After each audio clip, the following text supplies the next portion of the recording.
In the name of Allah, the most merciful and beneficent. My dear viewers, Assalamu alaikum. Today I have brought explanation of the poem, The Eagle.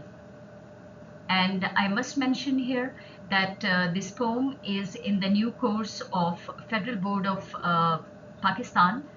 And this new course has just been introduced. And unfortunately, books are not yet available in the market. They will be there soon. But I have seen it, the course outline, and I have brought this explanation for the students so that they may be well versed in the poem before they have their books in their hands, inshallah. The Eagle is written by Alfred Lord Tennyson. Alfred Lord Tennyson, who was born in 1809 and he died in 1892. He was the most famous poet of the Victorian era, and he is renowned, he is famous for his dramatically powerful subjects and highly wrought melodious style.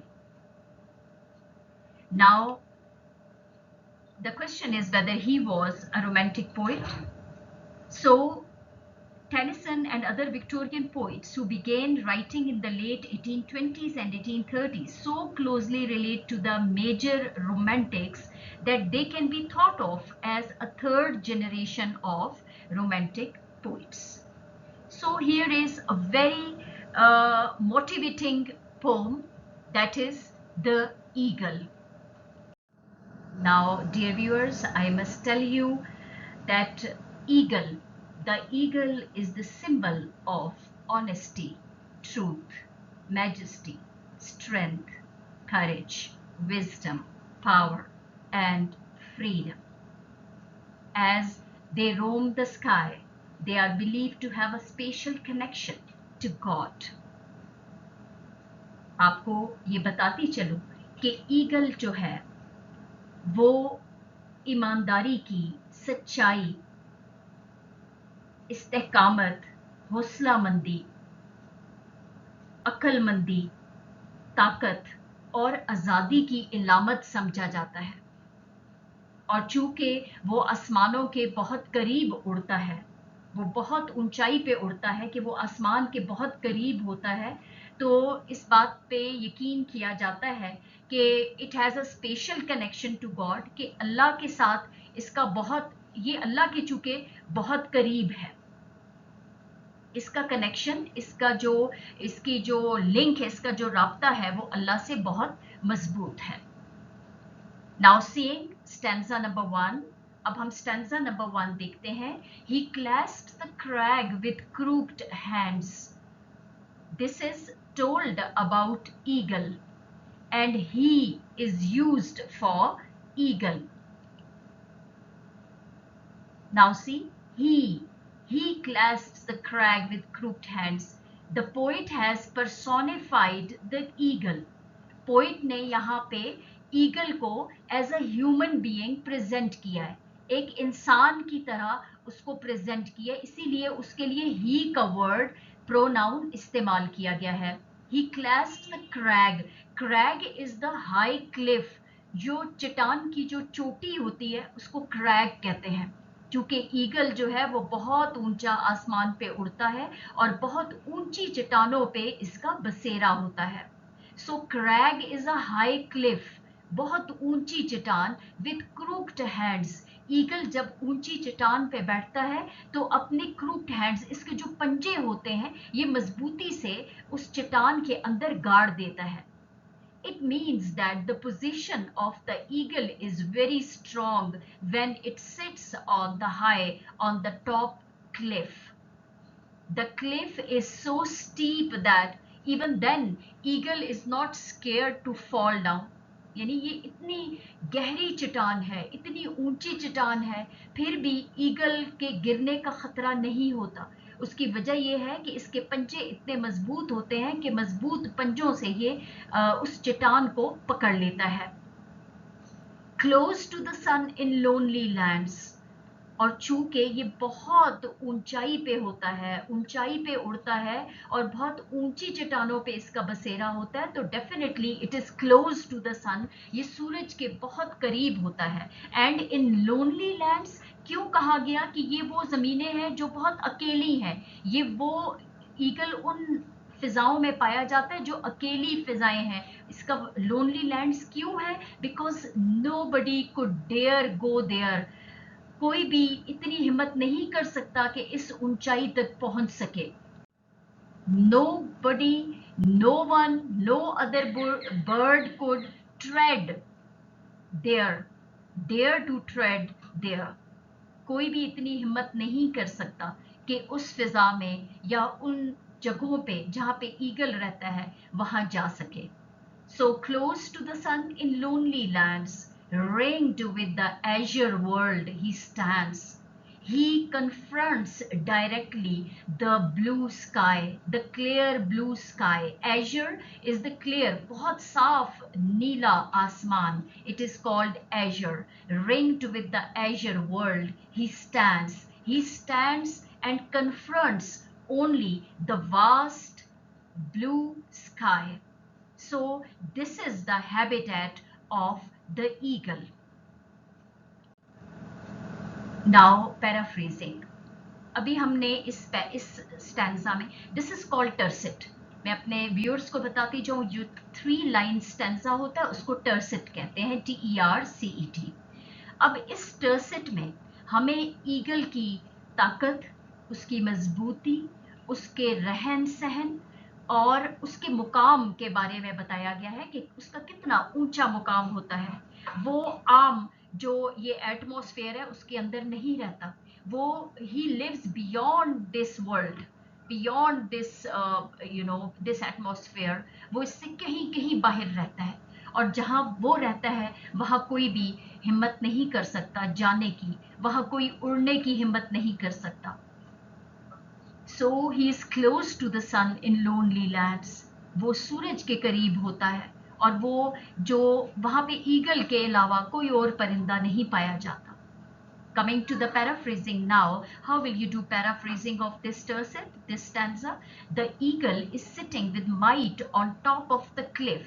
अब ये eagle जो है वो बहुत ताकत के साथ, with force you can write, on top of the cliff, चट्टान की चोटी पे बैठा हुआ है। And his paws are strong enough to hold the cliff tightly, और उसके पंजे इतने मजबूत हैं कि वो चट्टान को मजबूती से पकड़े हुए हैं।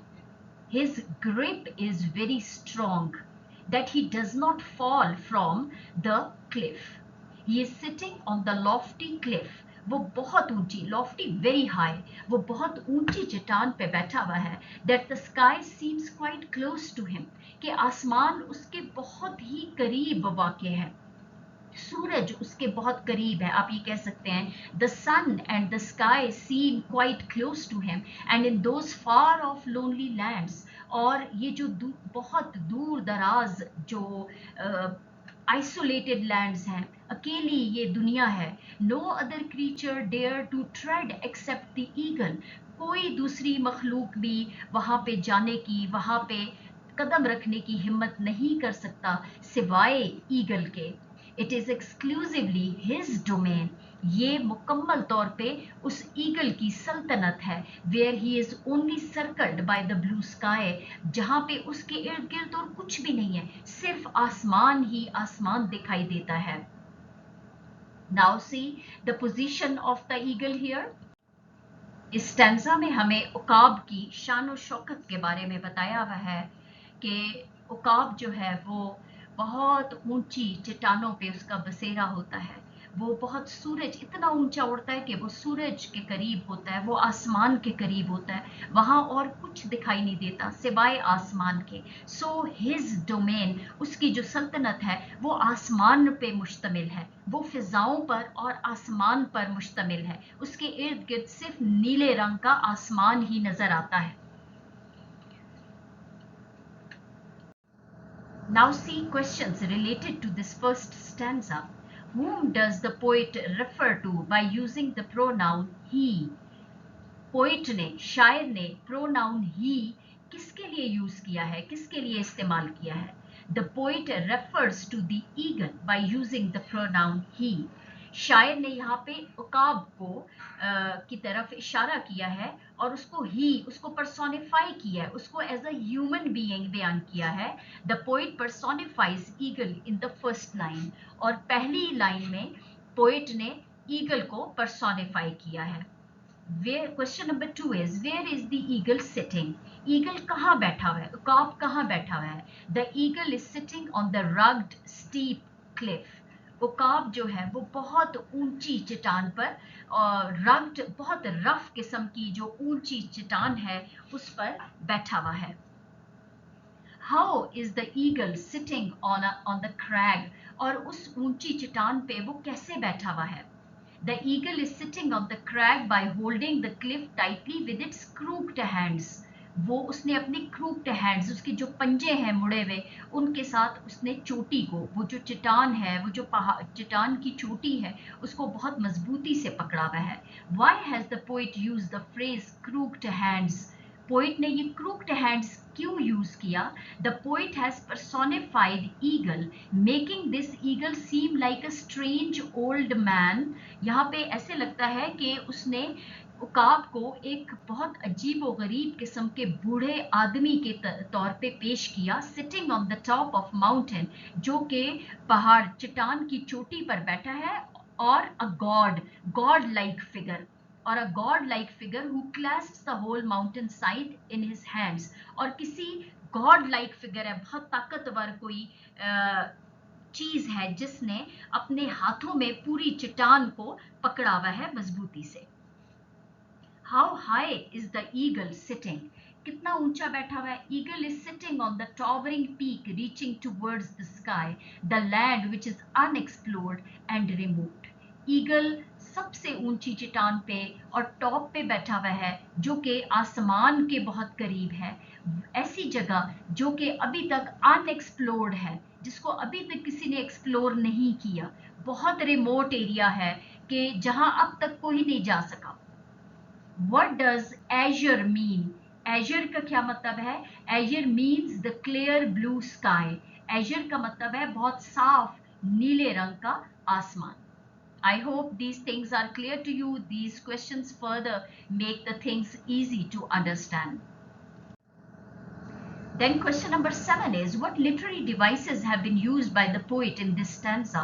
इस stanza के अंदर कौन सी literary devices use हुई हैं? The poet has used personification. सबसे पहले जो बहुत prominent literary device है वो personification है, by using a pronoun he, क्योंकि उसने he use किया ईगल के लिए, उकाब के लिए, एंड क्रूक्ड हैंड्स, और हाथ जो है जैसे बूढ़े हाथ, क्रूक्ड हैंड्स मुड़े हुए हाथ.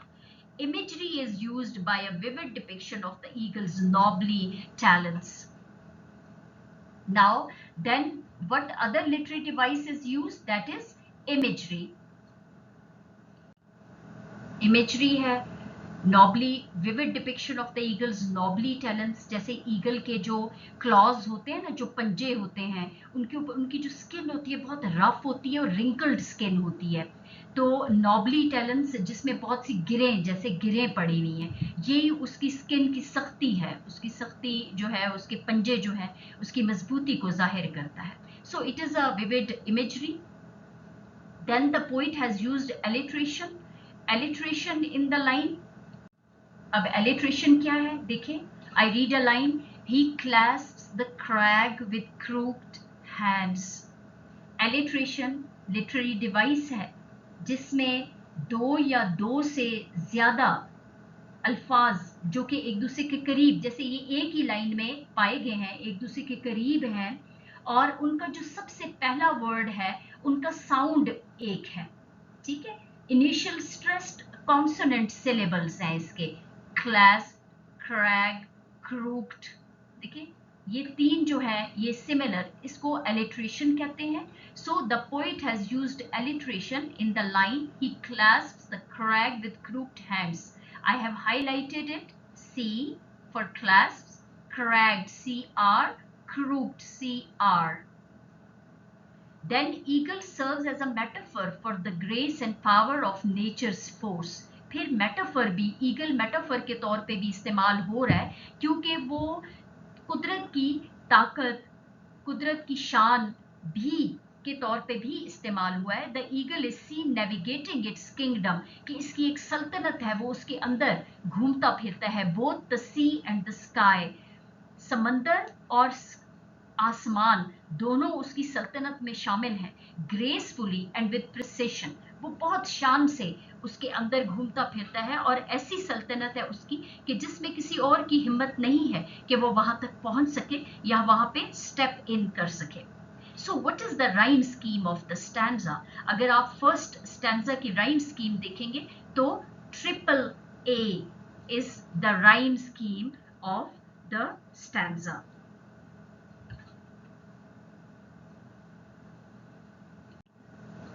He clasps the crag with crooked hands। ठीक है, आप राइम स्कीम कैसे देखेंगे? आखिरी जो वर्ड वो है स्टैंजा का, आप देखेंगे हैंड्स, सेकेंड लाइन में है लैंड्स, थर्ड लाइन में है स्टैंड्स। ये तीनों राइम कर रहे हैं।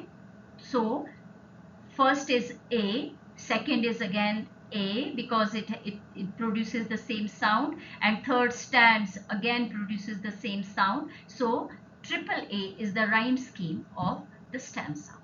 Now coming to the explanation of the first stanza, the eagle unfolds amidst an unexpansive, untamed expanse of mountains where the sheer grandeur of the terrain commands reverence।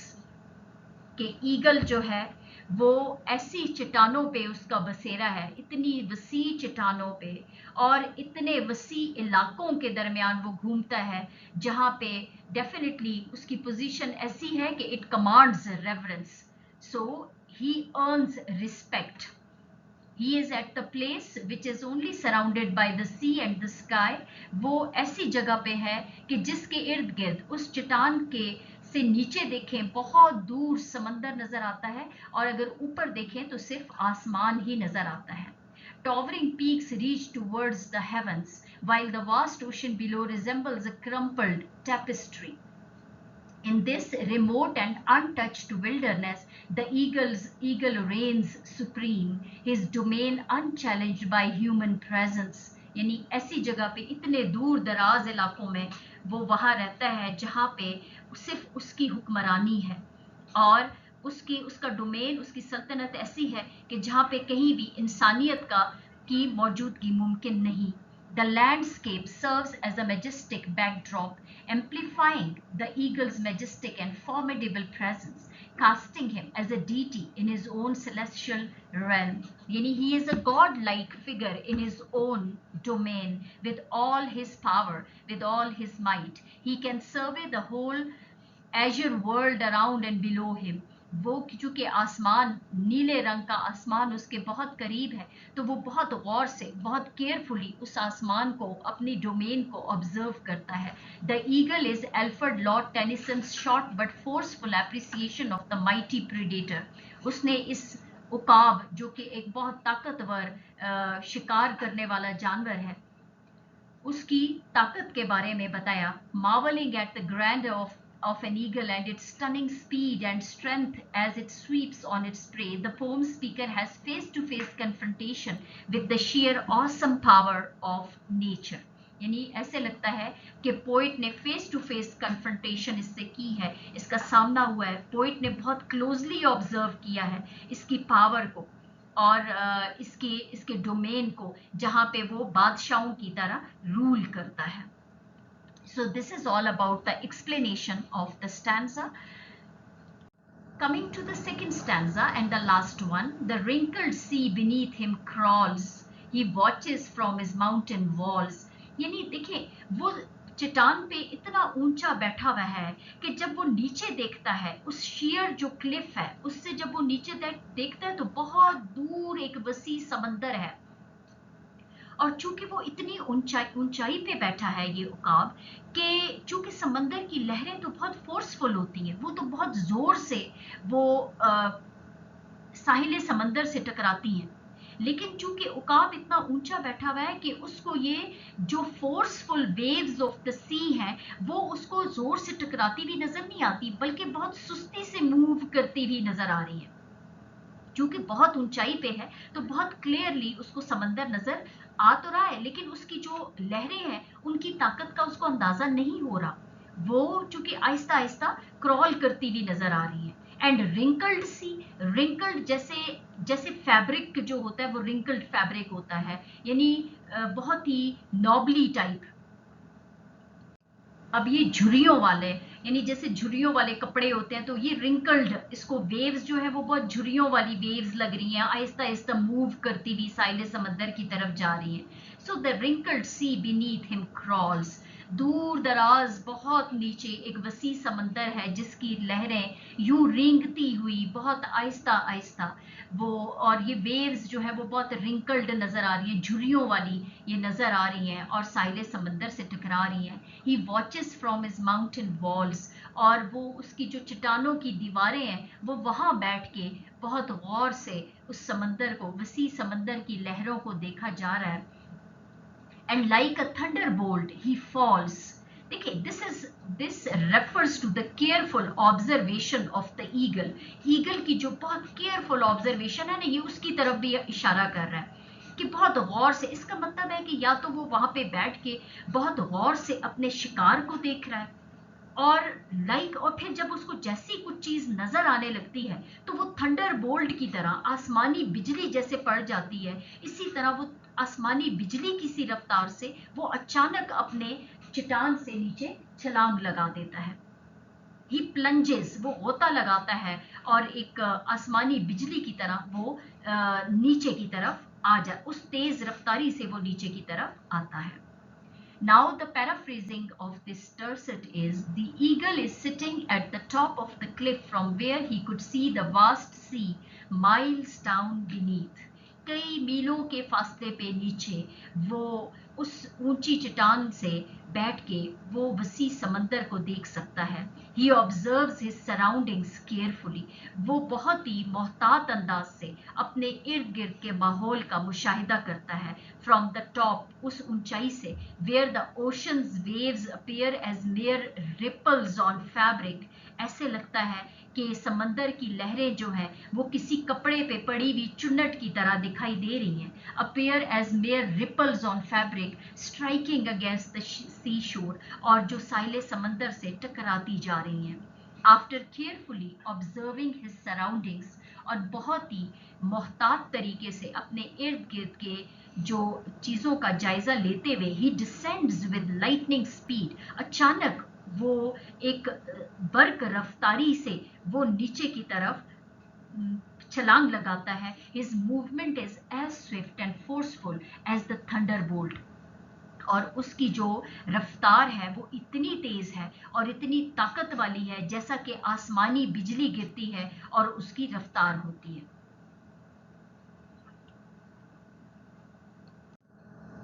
Now, questions related to this stanza. What does the poet mean by wrinkled sea? Wrinkled sea से क्या मुराद है? The eagle is sitting on such a lofty cliff that he could see even a vast and mighty sea waves just as wrinkles on the cloth. यानी वो इतना ऊंचा बैठा हुआ है कि समंदर, और समंदर इतना दूर है उससे कि समंदर की लहरें ऐसा लगता है कि किसी कपड़े की चुन्नट की तरह उसको दिखाई दे रही हैं।